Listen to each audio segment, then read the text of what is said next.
too bad. Yourself?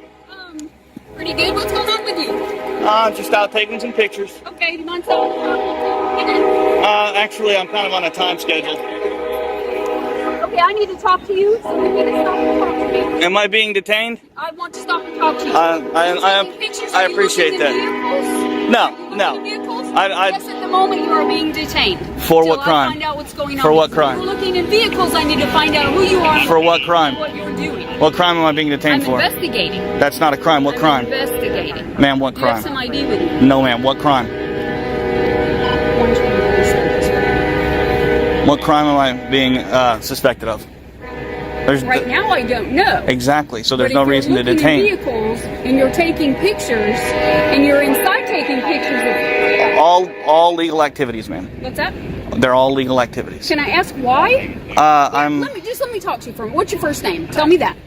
From the very first seconds, the tension is already brewing as the narrator sets the tone for a confrontation that shouldn't even be happening in the first place. What begins as a peaceful First Amendment audit quickly foreshadows a clash between constitutional rights and police pressure, hinting at unlawful detainment, intimidation tactics, and a dirty tricks investigation that's about to unfold. The intro primes the audience for a dramatic showdown, one where a simple recording inside a post office spirals into a full-scale confrontation over rights, authority, and the abuse of power. I'd rather not give that up. That's fine too. You're making everybody in there very uncomfortable. Well, you're going in there taking pictures of them. I went in. I didn't go in there to take pictures of them. I went in there just to get pictures of the inside of the post office, and I grabbed a passport application while I was in there. Okay. Why are you taking pictures of the inside of the post office? It's part of what I'm working on. Okay. Can you? Is that? I'm working on it. Yeah, right now it is. I'm working on a story on the post office. It'll be online, and I'm hoping in about a week, whoever picks it up. You can just Google Claremore Post Office, and it'll come up. That's fair, but you're making everybody really uncomfortable, and now you're not wanting to talk to me. They're telling me you're looking in cars, so I'm going to find out what's going on. I have a reason to find out. They're going to tell you that so they can get you out here. That's great. I've never been looking in any cars. Good, then you can be on your way and do what you're doing. But I have a job to do. I understand that. It's not to give you a hard time. But I also have a job to do, and I have things to do. I don't have time to waste around here. I'm on my last pass, and then I'm out. I've already explained to them what I'm doing. This section marks the moment where everything begins to heat up. The officer approaches with a forced calmness, immediately demanding that the auditor stop what he's doing and talk to her, signaling the beginning of an unlawful detainment. Her reasons keep shifting. First, it's about being on a schedule, then about taking photos, then suddenly he's being detained for supposedly looking into vehicles. The suspense rises as the auditor stands firm, repeatedly asking for the crime he's suspected of, while the officer dodges the question entirely. Her irritation grows every time he asserts his rights, and the audience can feel the power imbalance tightening. This is the early pressure phase, the officer pushing as far as possible while hopping he doesn't know the law, but he does, and she doesn't like it. Okay. You explain to who? 3 different people. Okay, who are the 3 people? I don't know who they are. I didn't have one name. One lady said her name was Trish. Central. Who's your RPM?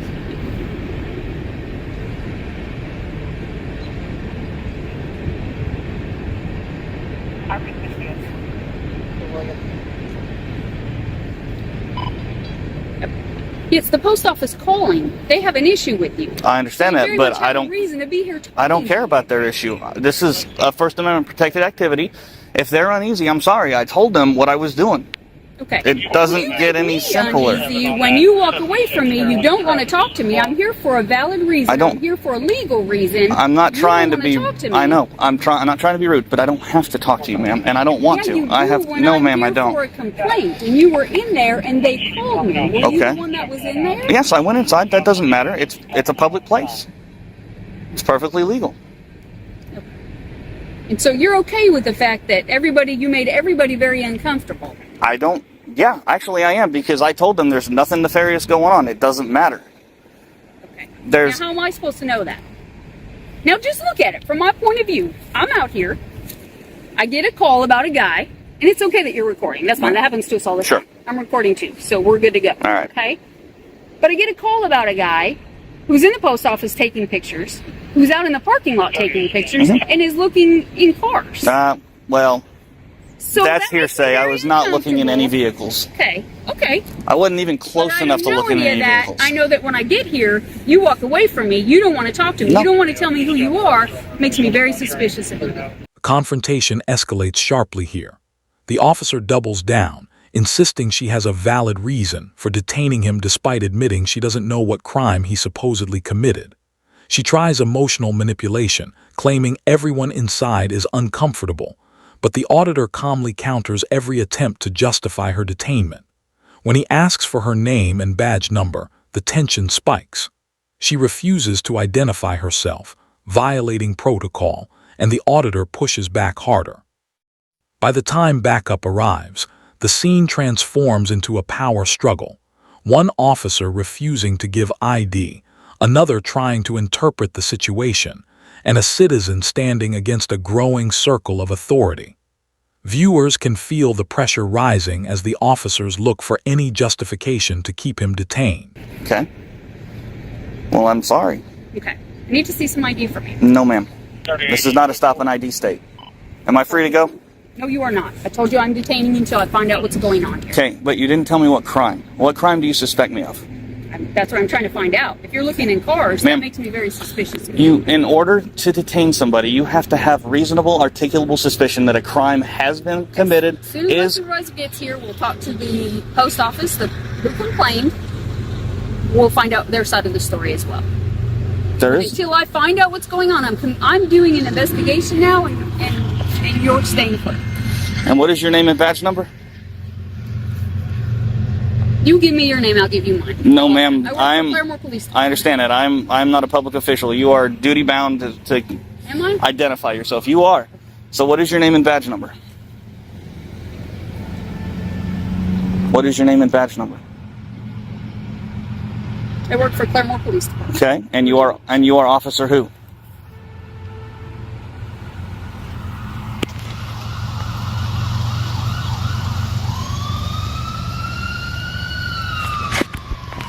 Okay, if you're not going to identify yourself to me, then what? Then you're not going to detain me, and I'm going to be on my way because you're not an officer in my eyes. I'm on the north side of the post office. So, what is your name and badge number? And what crime do you suspect me of committing? I'm investigating what you were doing. That's not a crime. What crime do you suspect me of committing? Go round and round, but... Okay, well... What is your name and badge number? The other part of this. I don't have to stay here. What's going on? You are going to stay here. I don't know what's going on. That doesn't matter. I have complaints that you're looking in vehicles. Now I get here, and you're on the sidewalk, and you're taking pictures, and you're recording, and I'm good with that. I don't care. But you won't tell me your name. My issue is you were in there. That doesn't matter. If you don't care, then why won't you tell me what your name and badge number is? No, I care because you were in there causing a disturbance. I wasn't causing a disturbance. You were because they called. That's not my problem. Okay. It is now because you're here. How we doing, sir? Oh, I've had better days. You? What's going on?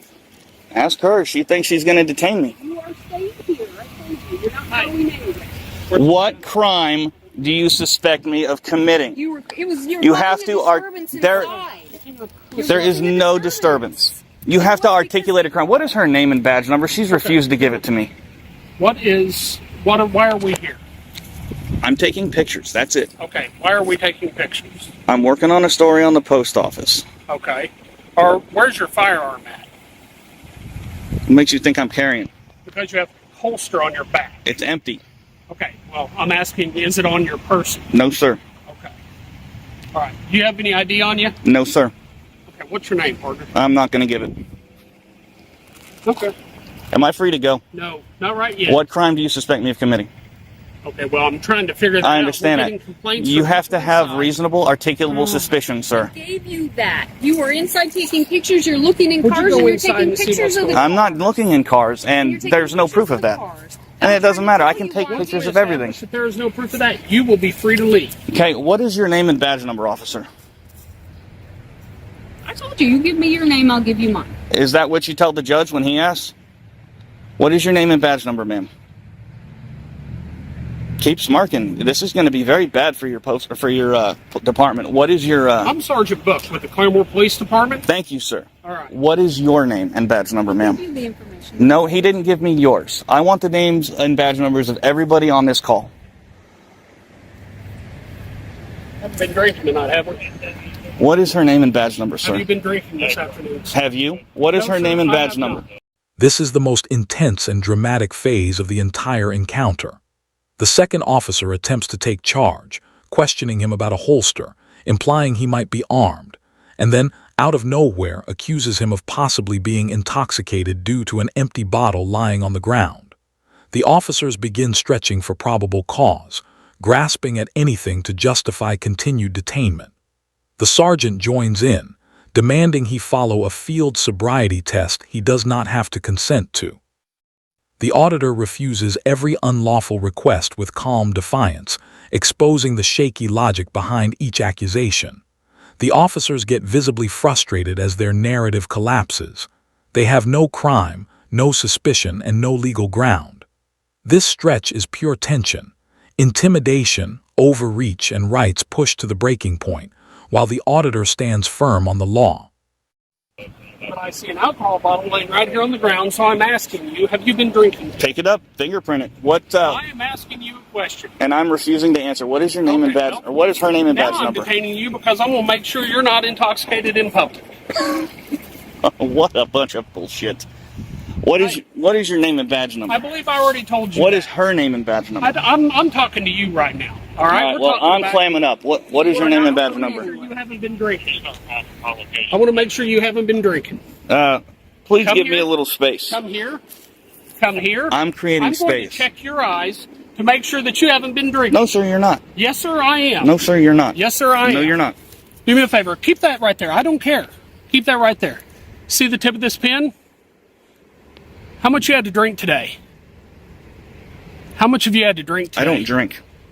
See the tip of this pen? I want to make sure that you're safe to do this. I don't consent to field sobriety tests, especially when there's fucking no. Where you're standing, there's an alcohol bottle. When she stopped me, I was down there. Whenever I showed up, you were standing right there. Congratulations. See where her car's parked? That's where she stopped me. Okay. All right. Which is, I don't know, what's that, about 60, 70 feet away from that? So what is your name and badge number, ma'am, last time? Make it the last one. Okay, well, I'll call the chief. Here's the deal. Whenever I make sure that you haven't been looking into cars and doing stuff like that, if I can establish that, you're on your way. Well, do what you got to do then. All right, then.